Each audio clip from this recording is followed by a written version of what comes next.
We are pleased to be joined by our friend John Ballantyne, who is the Executive Secretary Treasurer of Northeast Regional Council of Carpenters. Good to see you, John. Good to see you, Steve. Thanks for having us.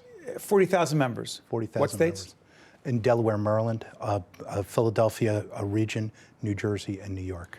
Now, the Council of Carpenters, I want to be really clear here. It's a union. That's correct, yes. Representing all these folks. One of the largest trade unions on the East Coast. You told me right before we got in here, you've been a carpenter for how many years? 35 years. I've been a member of the United Brotherhood of Carpenters. Before we show this video, Sisters in the Brotherhood, which is very powerful, I'm curious about you. Why and when carpenter? Why did I join? Yeah. I joined because I wanted to be part of an organization that had some of the most highly skilled professional craftsmen. At that time in my life, that was my dream, was to be a carpenter. I wanted to be the very best carpenter I could be. And I had recognized after coming out of a trade school that I could go on into their apprenticeship school. And though I had some skills coming out of the trade school, I knew the only way to be able to enhance them and to capitalize on them was to go to the apprenticeship program within the Carpenters Union at the time.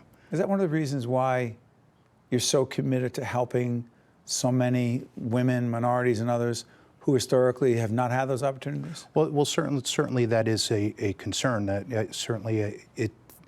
Becoming part of the United Brotherhood Carpenters was probably the most significant thing I've done in my life. I owe everything that I've accomplished in my life to the Carpenters Union and being a union member and being able to have those skills as a journeyman carpenter. And I feel it's important to be able to share that with other people and to be able to make sure that they have those same opportunities. And we do a lot of minority outreach and outreach to women within the construction industry or women that would like to come into the construction industry. And don't know how. And don't know how, you know, and to make sure that they understand that there is a pathway to not just a job, but to a career path, a long-lasting career path. In fact, that's actually a perfect segue. The goal you told me before we got in the air is to have 10% of the union have women in it, in the field. And this is a clip from a film that is called Sisters in the Brotherhood. Let's take a look. The Sisters in the Brotherhood is a national organization. Yeah. Hi, Margaret. I'm Shireen. It's a place where women can get support, mentoring. You're not thinking about your hammer. Just keep looking at it. It's going to go there. I'm telling you, it works. What does it mean? What's the important thing about being a mentor? I know that the things I learned the hard way, the women that have come in after me, you can give them a little advice and criticism constructively. Don't stand there and watch them. Jump in. You know, you're going to level plumb square. Okay. So jump in there. Okay. Push them young boys out of the way. Okay. That's great stuff. When you see that, what do you feel? I'm absolutely proud. I mean, every one of those women in that video are pioneers within our industry. Pioneers. Certainly, this is a non-traditional employment opportunities that women normally do not take an opportunity to get involved in. I think a lot of that's because they don't know how to. But the women that have come in are pioneers and recognize that to be able to make sure that other women come in and they understand the values of being a union carpenter and the training and the benefits of that and how important that is. They've set up this mentoring program through the Sisters in the Brotherhood. But Susan, John, your organization is actually reaching out for very young women, high school? High school, we've had a couple of tours from, I believe, Hackensack High School have come down to our training program and viewed the training program just so that they have an understanding that that's a pathway that they could seek out. Seeking them out, bringing them in, historically, not the opportunities there. What kind of opportunities are there? I mean, people think they know what carpentry is or being carpenters.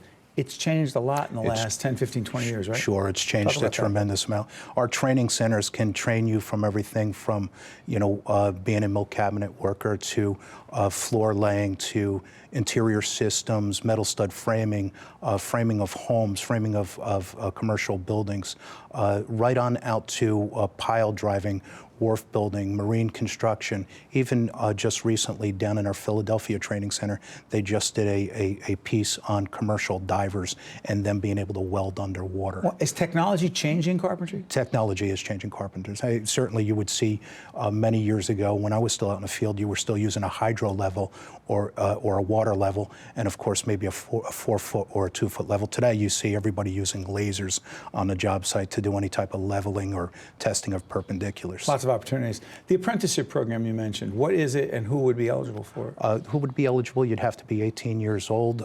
Certainly you'd have to have a desire to be a carpenter, and at which point in time we would ask them to take a test, a mathematics test. It's usually on an 8th grade to high school level, and you'd have to get a 70 to pass that test. What's involved in the apprenticeship training, so people actually understand what it means? The apprenticeship training it's a 5-year program. It's 1,000 hours over a 5-year period of time, which you will take off time from work to be able to go to the apprenticeship program. But what's the nicest part about it is, as you start to progress through the trades, you're working. Really, to become a good carpenter, you need that practical experience. And actually doing it? So you're actually out in the field. You're getting an opportunity to apply those skills, and at the same time, you're able to go to school during this program. The curriculum takes you through, if you from being a pre-apprentice or an apprentice right on through to journeyman staff. It's no cost to the individual that's coming in.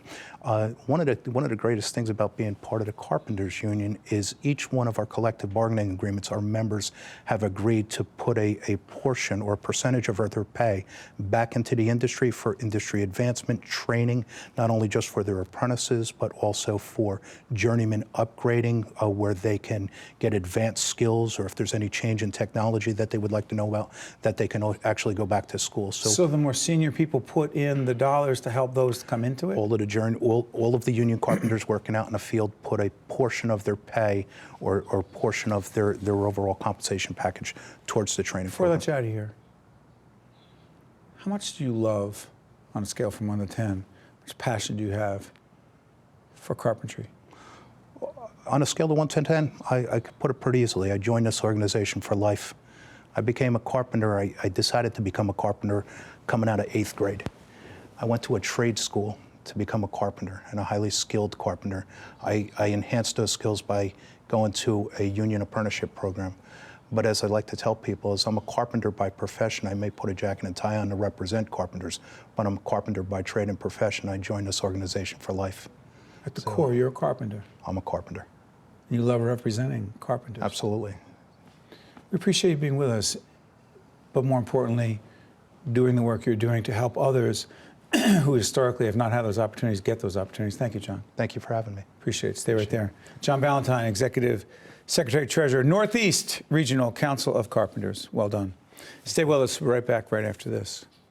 The preceding program has been a production of the Caucus Educational Corporation, celebrating over 25 years of broadcast excellence, and 13 for WNET, NJTV, and WHYY. Funding for this edition of Caucus New Jersey has been provided by the New Jersey Office of the Insurance Fraud Prosecutor, the New Jersey Chamber of Commerce, ADP, the Fidelco Group, Cone Resnick, MagnaCare, and by New Jersey Council of County Colleges. Transportation provided by Airbrook Limousine, serving the metropolitan New York, New Jersey area. Caucus New Jersey has been produced in partnership with TriStar Studios.